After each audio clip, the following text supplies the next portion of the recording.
17-year-old Stella Talpo sings goodbye to her misery as she comes to terms with her abusive past.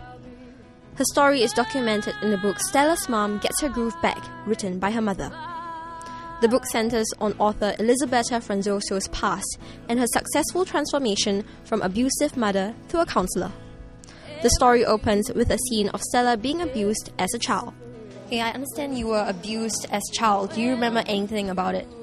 My memory is pretty vague because I think what happens to an abused child is they kind of numb themselves away from their abuse. And I was really young. It was like latest when I was 5, and I just remember this one instance when my mom,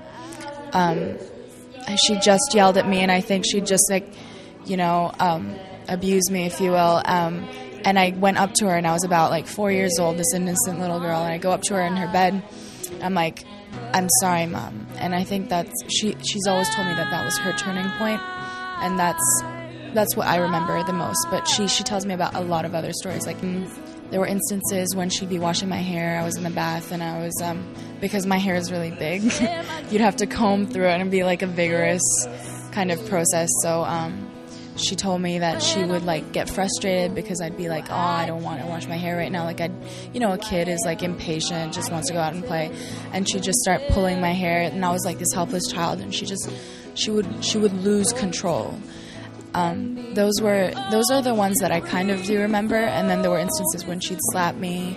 She just would literally just not have any more control of her actions, and those were the main events.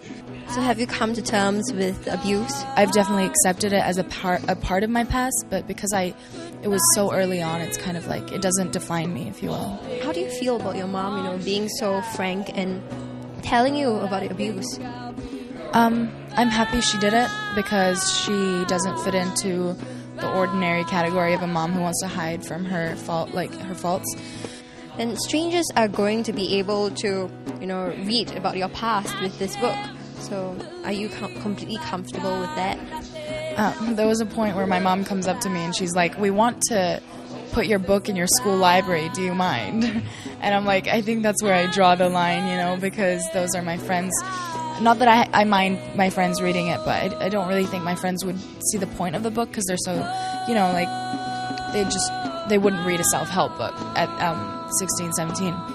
But in terms of the public reading about my past, it's if it's exactly what my mom's saying, if it's going to help them to progress in their own life, then I want them to know. It's the only thing we can do with our pain is help others. There's nothing else we can do with it, so why not? Have you read the book? So I haven't read the complete book, but it's been sitting in my room saying, "Read me," Why have you put off reading it? I guess you could say maybe it's a subconscious way of not looking at the truth, or a subconscious way of not looking at the work my mom did for me. I don't know. Being okay with my past would mean being okay with my now, and that's what I'm currently working on. I'm currently not 100% happy with who I am right now.